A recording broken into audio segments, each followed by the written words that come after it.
नमस्कार दोस्तों, आज़ाद coaching centre में आपका फिर एक बार स्वागत है। आज हम त्रिभुज के बारे में बात करेंगे कि समांतर त्रिभुज क्या होता है और मध्यांतर त्रिभुज क्या होता है। ठीक है, तो आइए चलते हैं बोर्ड पे। त्रिभुज, समांतर त्रिभुज। त्रिभुज क्या होता है? ये मान लीजिए एक त्रिभुज है, ठीक है, और इसके समांतर ए बी सी एक त्रिभुज है। बी सी के समांतर कोई अगर हमने रेखा खींची है डी और ई, तो ये समांतर त्रिभुज हो गया। ठीक है, इसमें ए डी जितना होगा उतना ही बी डी होगा, जितना ए ई होगा उतना ही ई सी होगा। तो A D upon B D बराबर ए ई अपान सी। ठीक है, तो ये समांतर होगी, बी सी के समांतर डी ई होगी, और जो डी होती है, डी भुजा जो होती है वो बी सी की दोगुनी होती है। तो डी ई बराबर B C by two, B C by two. ठीक है, तो 2D बराबर बी सी। ये भुजा जो है बी सी, इसकी ये आधी होगी। ठीक है, तो जितनी ये भुजा है उसमें दो भुजाएं ये बनेगी। ठीक है, तो इसलिए ये दोगुनी हो जाती है। और डी है वो पैरेलल होगी बी सी के।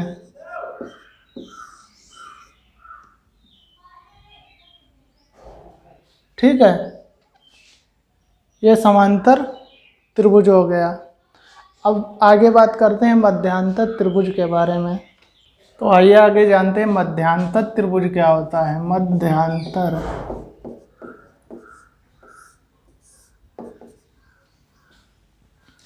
देखिए ये एक त्रिभुज है, इसकी जो भुजाएं हैं, भुजाओं की मान लीजिए ये दूरी 10 सेंटीमीटर है पूरी, इसकी भी 10 है, इसकी भी 10 है। ठीक है, तो ये मध्यांतर जब होगा जब ये दूरी और ये दूरी जो भी हो, ठीक है, उसको बीचों बीच से बांट दे। ये भी दूरी 5 सेंटीमीटर हो जाए, ये भी 5 सेंटीमीटर हो जाए, ये भी 5 सेंटीमीटर, ये भी 5 सेंटीमीटर, तो इसे मध्यांतर त्रिभुज कहते हैं। और समांतर त्रिभुज में क्या होता है, उसमें दूरी से कोई मतलब नहीं होता है, वो कहीं पे भी हो सकता है, वो बी सी के समांतर होगा। ठीक है,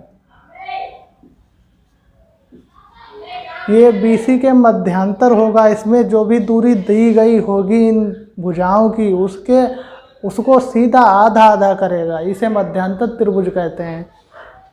तो ये डी इसे मानिए, इसे मानिए, ए डी जितना होगा उतना ही बी डी होगा, और जितना ए ई होगा उतना ए सी होगा, नहीं बी सी होगा। ठीक है, बी सी होगा। इनका रेशियो जो होता है, रेशियो वो समान होता है, रेशियो उसका भी समान होता है। अब इसमें कोई ये 2-3 भुजाएं दे देगा, ये दूरी देगा, ये देगा, ये दे देगा, ये नहीं देगा यहाँ पे।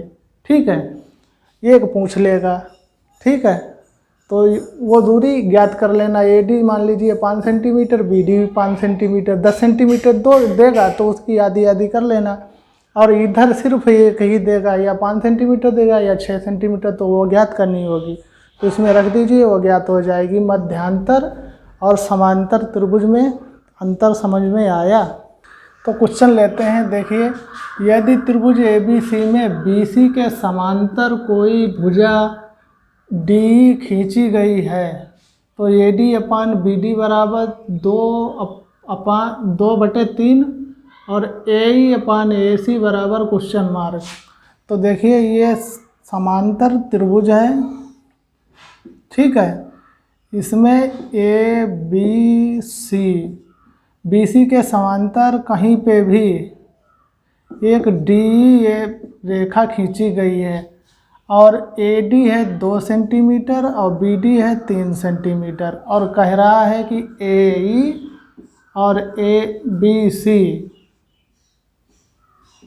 सी ज्ञात कीजिए। तो ऐसे में ये देखिए ज्ञात करने का फार्मूला क्या होता है कि ए डी और बी डी, ए ई और ई सी ये समांतर है, ई सी समांतर है डी बी के और ए डी है समांतर ए ई के। ठीक है, तो इसमें जो समांतर त्रिभुज होता है उसमें जो भुजा ए होगी और ये होगी वही ये भुजा ये भी होगी ये भी होगी। ठीक है, तो ये भी 2 हो जाएगी ये भी 3 हो जाएगी। समांतर त्रिभुज का यही मतलब होता है, उसमें कोई भी भुजा दी गई होगी वो बराबर दी गई होगी। ठीक है, ये जितनी होगी उतनी ये होगी। ठीक है, मध्यांतर में क्या होता है, मध्यांतर त्रिभुज में मान लीजिए ये भुजा दी गई यहाँ से यहाँ डी और ई ये मध्य बिंदु हैं। ठीक है, ए बी सी अगर ये 5 सेंटीमीटर दी गई या 6 सेंटीमीटर दी गई है तो इसमें तीसरी भुजा यहाँ पे 7 सेंटीमीटर दी होगी और कहेगा ई सी ज्ञात कीजिए। ठीक है, तो मध्यांतर का मतलब है ये हो गई 6 5 11 और ये हो गई 7, तो अगली भुजा है वो कितनी होगी वो ज्ञात करके बताना होगा। ठीक है, इसमें क्या है समांतर में कि जो भुजा ए होगी वही भुजा ए भी होगी। समांतर त्रिभुज का मतलब यही होता है। ठीक है, तो अगला क्वेश्चन लेते हैं। तो इसमें ए ई बराबर बी सी जो है वो बराबर होगी A D upon B D के। ठीक है, तो ये भी 2/3 हो जाएगा। ठीक है, इसका भी रेशियो। तो आगे चलते हैं, देखते हैं दूसरा क्वेश्चन। ये कह रहा है त्रिभुज ए बी सी में पी क्यू जो समांतर है बी सी के। ठीक है, और ए पी दिया 2 सेंटीमीटर, पी बी दिया 6 सेंटीमीटर, ए क्यू दिया है 4 सेंटीमीटर। तो एक त्रिभुज बनाइए, इसको ये बी और सी कह रहा है पी क्यू समांतर है बी सी के। ठीक है, तो ये है P और ये है Q। तो AP दिया गया है 2 सेंटीमीटर और PB दिया गया 6 सेंटीमीटर और AQ दिया गया है 4 सेंटीमीटर और AQC या CQ ज्ञात करना है। ठीक है, कह रहा है इसकी दूरी क्या होगी। तो फार्मूला इसका होता है AP अपान BP और AQ अपान CQ। AP अपान BP बराबर AQ अपान CQ। तो AP का मान दिया, BP का दिया, AQ का दिया है, तो यहाँ पे हो जाएगा 2/6 बराबर AQ का दिया 4/CQ। ठीक है, अब देखिए इसे काटिए, 2 से इसे काटा तो 2 और 6 दूनी 12, ये CQ आ जाएगा, CQ बराबर 12 सेंटीमीटर।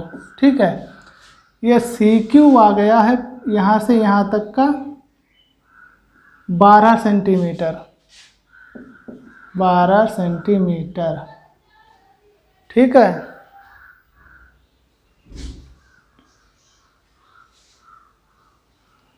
तो हो गया। अब अगला क्वेश्चन देखते हैं।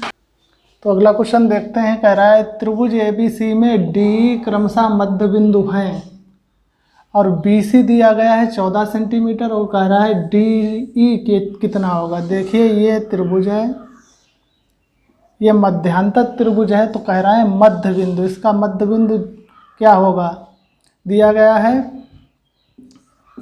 त्रिभुज ABC मध्य बिंदु यही कहीं पे होगा। देखिए ये जितनी दूरी ये है ये उतनी दूरी ये है D और E, ये इसका मध्य बिंदु है। तो ये BC दिया गया है 14 सेंटीमीटर और A पूछ रहा है D कितना होगा। तो ये D निकालने का फार्मूला होता है DE बराबर BC/2, ठीक है। तो DE बराबर BC दिया गया 14/2, 2 से काट दीजिए, 7 सेंटीमीटर आ गया। D आ गई, ये 7 सेंटीमीटर है, ये इसकी दोगुनी है। वैसे भी दोगुनी होती है, चाहे इस तरीके से निकालो या ये वाली 14 सेंटीमीटर दी गई तो उसकी आधी ये होगी, अगर ये दी गई उसकी दूनी ये होगी, ठीक है। और अगला क्वेश्चन देखते हैं।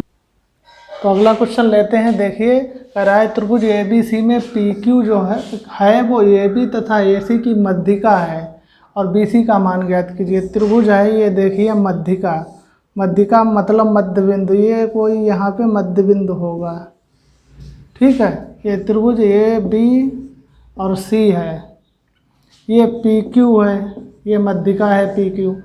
तो इसमें PQ की इसने वैल्यू दे रखी है 5 सेंटीमीटर, ये है 5 सेंटीमीटर। और कह रहा है BC का मान ज्ञात कीजिए, BC का मान ज्ञात कीजिए। तो BC इसकी जस्ट दोगुनी होती है। तो PQ बराबर BC, ठीक है। तो इसकी 10 सेंटीमीटर आ जाएगी BC। ये फार्मूला इसका होता है PQ बराबर BC/2। और हमें क्या ज्ञात करना है, BC। BC बराबर यहाँ से हो जाएगा 2PQ, ठीक है। तो ये 10 सेंटीमीटर आ गई। तो इसके कुछ क्वेश्चन थे वो भी मैंने करा दिए। अब आपके समझ में आ गया होगा कि समांतर त्रिभुज क्या होता है और मध्यांतर त्रिभुज क्या होता है, ठीक है। ऐसे ही त्रिभुज के आगे जो वीडियो आएंगे 10 से 12 वीडियो हैं, पूरा त्रिभुज उसमें कवर हो जाएगा और आपको विधिवत समझ में आएगा कि क्या त्रिभुज क्या होता है, ठीक है। उसका कोई भी क्वेश्चन सॉल्व कर दोगे आप, ठीक है। तो प्लीज़ वीडियो को शेयर ज़रूर कीजिए और सब्सक्राइब कीजिए चैनल को, बेल आइकन को प्रेस ज़रूर करें ताकि हमारा अगला वीडियो आपसे मिस ना हो। ऐसे ही नॉलेज वाले वीडियो लेके आपके साथ मैं आता रहूँगा मैथ्स के। तो ठीक है, चलते हैं, मिलते हैं अगले वीडियो में।